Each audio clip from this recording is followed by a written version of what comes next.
Je me suis amusé de voir que Natixis, qui n'est pas une officine marxiste, quoique les marxistes n'aient rien prouvé, comme vous le savez, écrit une analyse marxiste de la crise. Jacques, je vous invite à la lire, parce qu'il fait cette démonstration et il part de l'idée de base qui est celle du marxisme, qu'il y a une contradiction à l'intérieur du modèle capitaliste. Et c'est cette contradiction qui l'amène à des crises cycliques. Ces contradictions les ont amenés, d'une manière générale, à accumuler des titres qui ne correspondent à aucune valeur réelle. Je sais que nous partageons ce diagnostic. Aujourd'hui, est en circulation une masse monétaire, dont tout le monde est prié de faire semblant de croire qu'elle vaut ce qui est écrit dessus, qui représente 50 fois la valeur de la production réelle. Autrement dit, si les gens qui avaient tous ces titres couraient, s'ils arrivaient tous à maturité et couraient pour acheter, vous auriez immédiatement une dévaluation gigantesque ou une inflation immense, ce qui revient au même. Et donc, le capitalisme, face à ça, n'a trouvé que deux manières de régler le problème. La guerre ou l'hyperinflation. La guerre, on détruit, on casse et après on reconstruit. Et au passage, tous ceux à qui on devait de l'argent, eh bien, ma foi, en sont pour leurs frais. Ça a été la réponse de 1914. D'une certaine manière, le système s'est survécu et a aggravé ses contradictions, et on arrive à la Deuxième Guerre mondiale. À ce moment-là, vous avez déjà toute l'ancienne Russie qui est sortie du marché capitaliste, mais c'est pas beaucoup. À la sortie de la Deuxième Guerre mondiale, c'est le tiers de l'humanité qui est sorti du marché capitaliste. Donc il y a mécaniquement une contraction du marché potentiel pour l'expansion capitaliste. Donc, ce qu'ils ont trouvé à faire, c'est de faire l'économie de la dette. On émet du papier et encore du papier. Quand on arrive en 1971, la masse de dollars qui est en circulation correspond si peu à la contrepartie or qu'elle est censée représenter que le président Nixon décide le 15 août que c'est plus convertible. Et donc on décide que la monnaie est une marchandise comme les autres qui vaudra ce que chacun voudra bien croire qu'elle vaut. Les États-Unis vivent donc depuis cette date en émettant du papier que personne ne contrôle. Puis les banques se sont mis à émettre non seulement des prêts, mais ensuite des produits dérivés, toutes sortes de choses extrêmement complexes fabriquées qui sont tout de la fumée. Et arrive le moment où elles se cassent la figure. Ce sont les États, jusque-là maudits et décriés, qui eux-mêmes sont endettés, mais normalement, la France n'a pas un budget en équilibre depuis 1974. Vous n'avez pas entendu dire que ce soit la pagaille. Bien. Et à ce moment-là, les États prennent le relais du mécanisme que décrit Jacques Attali. De quoi? Les populations, on a baissé leur salaire. On a baissé dans la répartition entre capital et travail, c'est le capital qui a été de sa poche. Et donc, on a dit aux gens, mais c'est pas grave, vous gagnez pas beaucoup, mais on va vous prêter à pas cher.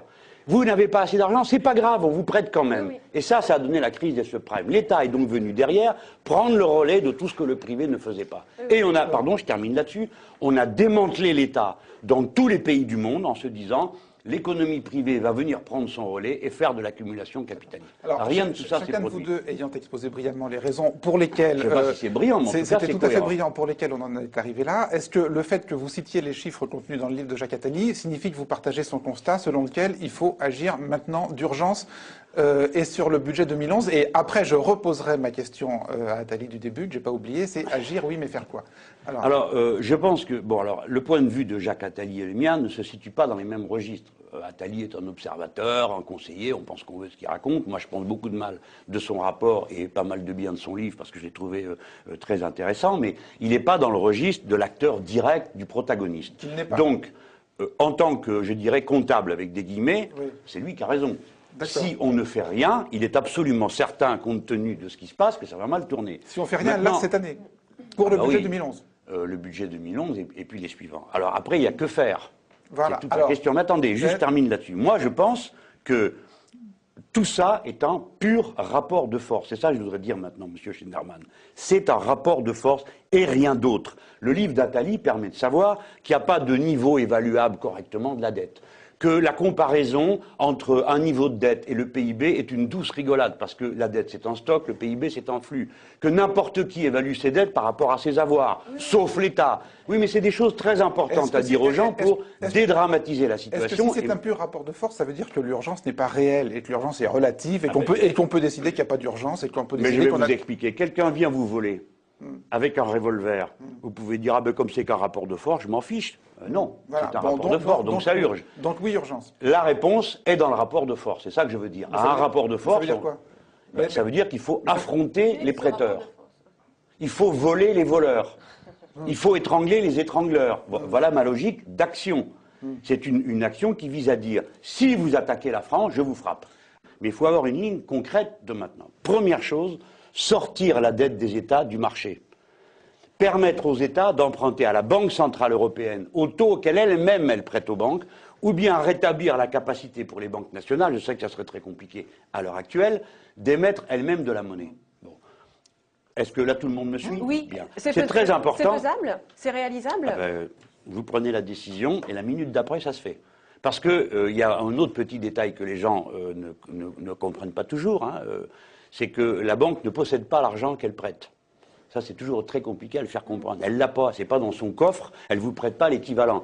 Elle a un dépôt qui garantit, et le reste, elle le fabrique en disant, je prête à monsieur Attali 1000 milliards, parce qu'il a une bonne tête, et monsieur Attali est chargé d'aller travailler pour compenser les 1000 milliards en question, et quand c'est arrivé au bout, il m'a rendu les 1000 milliards, je déchire, ils ont été produits. C'est comme ça que ça se passe. Donc, fabriquer de la monnaie est une chose qui dépend d'une pure décision politique. Si vous en fabriquez trop, c'est l'inflation, sauf pour les États-Unis d'Amérique, qui vous disent, vous avez intérêt à croire ce qui est écrit sur votre dollar.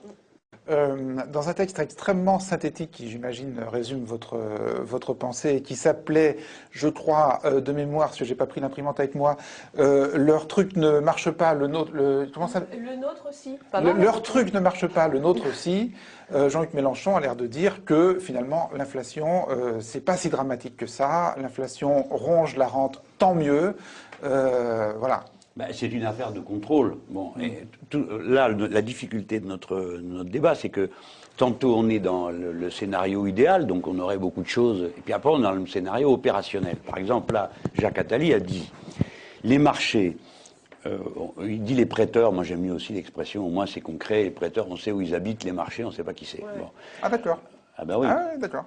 Ben oui, les prêteurs, on sait où ils habitent. Les prêteurs de la Grèce, on sait où ils habitent. Ils Non, habitent au siège de la banque non, mais les Société prêteurs, Générale. c'est sympa, les prêteurs. On aurait pu... Non, mais je veux dire, on pourrait dire aussi les spéculateurs. On pourrait dire les spéculateurs, mais en attendant, c'est des prêteurs. Bon, mais en tout cas, je veux dire, ça rend plus concret l'affaire, hein, parce que les marchés, espèce de dieu à la main invisible, et tout ce folklore métaphysique qu'il y a autour. Bon, Attali dit, si on va voir la Banque centrale et on lui dit, écoutez, maintenant, cette plaisanterie a assez duré, de vous voir prêter à 1% à des banques qui sortent du guichet, après avoir pris vos 1%, ils font le tour, ils viennent et ils disent, ah ben vous, je vous prête à 5. Au passage, on pris 4. Bon, ça suffit, maintenant on prend directement à vous.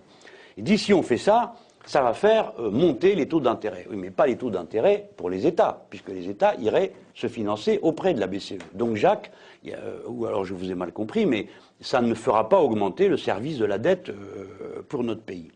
Tout à l'heure, il faut qu'on vienne quand même à cette affaire de comment on la gère, la dette. Parce que dans la dette, la seule chose qui compte, la seule chose qui a une réalité, c'est le service, c'est tout. C'est pas le capital emprunté. Parce que le capital emprunté... service, c'est les intérêts, hein, voilà. Ce qu'on paye. Oui, Vous vous occupez pas de savoir ce que c'est, ce qu'on paye. Combien ça coûte tous les ans. Là, je comprends. Voilà, là, tous les ans, clac, tous les ans, 40 milliards. Okay. L'échéance. Voilà, l'échéance, si vous voulez.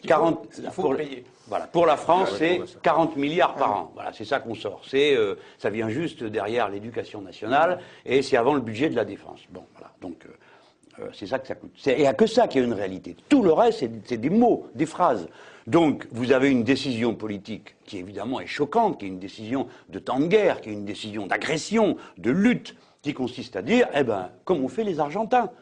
Les Argentins, au début, ils ont déclaré qu'un peso égale un dollar. C'était Paname, cette affaire-là. Donc, tous les voyous, les voleurs qui avaient sorti leur argent sont revenus en disant, bah, de toute façon, un peso vaut un... Puis au bout d'un moment, ils se sont dit, ça ne doit pas être vrai. Donc, ils sont repartis et ils sont dépêchés de changer leur peso à nouveau en dollars pour être sûr de la valeur. Mais il y a toujours le mythe de la monnaie forte. Et en Europe, il y a le mythe de la monnaie forte. Tout à l'heure, Jacques a évoqué la période d'avant-guerre.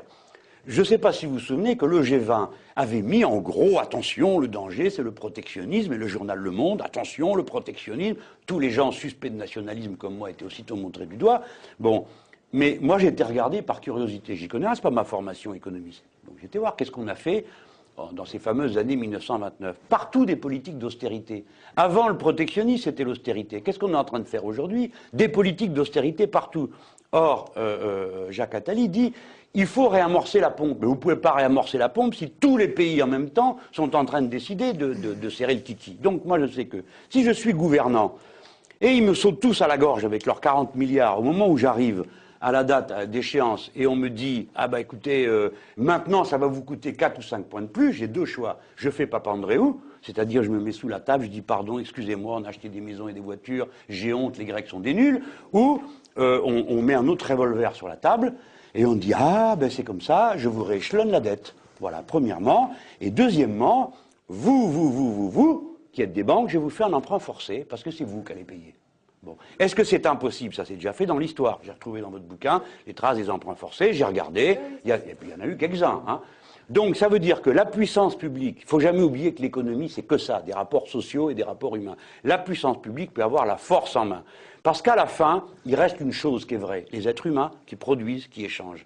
Et donc, toute politique qui, d'une façon ou d'une autre, nous ramène à cette réalité est une politique gagnante. Le tout, c'est que si on le fait trop brutalement, on risque de tuer tout le monde au passage. Oui, il faut donc le faire d'une manière dosée. C'est ça que dit Attali, si j'ai cru comprendre. Le livre de Jacques Attali, est justement, qui est intéressant, il nous explique aussi bien que créanciers, prêteurs et emprunteurs numéro 7. se tiennent. Voilà. Et donc,